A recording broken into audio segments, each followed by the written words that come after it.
95,000 soldiers gone in one battle. That's the staggering claim coming out of Ukraine, and if true, it marks one of the deadliest blows in modern warfare. Whether you're following every headline or just tuning in, this could be a game changer in the conflict. Let's break it down. This number 95,000 Russian troops reportedly eliminated didn't come out of thin air. Ukrainian military officials say the figure represents total losses from a series of large-scale operations focused in the eastern Donbas region and parts of southern Ukraine. These weren't small, scattered skirmishes. We're talking coordinated, high-impact offensives over several weeks, involving artillery, drones, air support, and cyber warfare. It's not one single event, but rather a culmination of brutal battles that Ukraine is now describing as a turning point. So how realistic is this number? On the surface, it sounds almost too massive to believe. After all, 95,000 troops is nearly the size of a small country's entire army. But when you zoom in, the math starts to make more sense. According to Western intelligence and independent observers, Russia has been cycling tens of thousands of troops through these front lines, including conscripts, reservists, and Wagner-style private military fighters. Add to that the fact that many were poorly trained, under-equipped, and thrown into combat with minimal support, and the high casualty rate becomes more believable. What Ukraine did differently this time is key. They didn't just push forward with brute force, they went smart.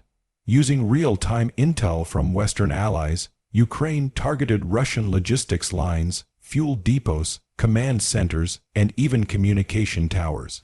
Once those were down, Russian units became disorganized and vulnerable. Then came the strikes. Heavy artillery, drone swarms, and precision air assaults followed by rapid infantry advances. Think of it as a domino effect. Take out the backbone, and the body collapses. One major flashpoint was Avdiivka, where intense urban combat turned the city into a deadly trap for Russian forces.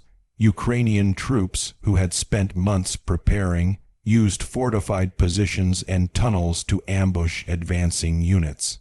Reports say entire Russian battalions were wiped out in a matter of hours. Add similar scenes in other cities like Bakhmut and Robotyne, and the casualty numbers start stacking up fast. But this isn't just about tactics. Morale plays a huge role. Russian soldiers are reportedly exhausted. Some are being sent into battle with barely any training, reused gear, and no clear objective.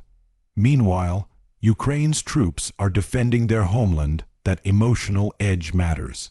There's a different kind of energy when you're fighting for survival instead of politics. It's the kind of mindset that can turn the tide, even against a larger force. Still, it's important to ask, is Ukraine overstating the number? Possibly. In war, propaganda is always part of the battlefield. Each side uses numbers to shape public perception, build morale, or apply pressure internationally. Even Western analysts admit that while the loss of tens of thousands of troops is likely, the 95,000 figure may be cumulative or symbolic, rather than a confirmed count from a single operation. But regardless of the exact number, the message is clear. Russia is bleeding on the battlefield. And that brings us to the bigger picture. Russia's strategy appears increasingly desperate. Forced mobilizations, recruiting prisoners, relying on outdated equipment, it's not sustainable. They're trying to grind Ukraine down, but that grinding comes at a cost. Every failed offensive, every lost soldier, weakens the Kremlin's hand not just militarily, but politically at home and on the world stage. Meanwhile, Ukraine continues to receive support from the West: weapons, training, technology. That's giving them the tools to fight smarter, not just harder.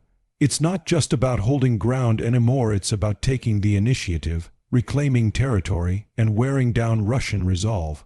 Let's not forget, behind every number are real people.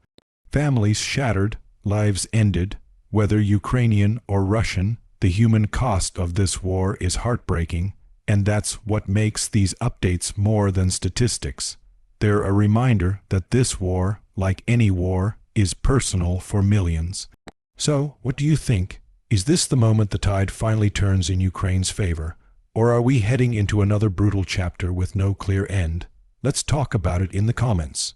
I want to hear your perspective, whether you're optimistic, skeptical, or just trying to understand the truth beneath the headlines.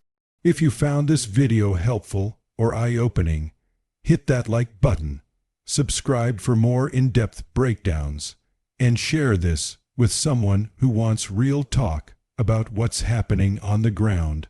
Stay sharp, stay informed, and above all, keep questioning.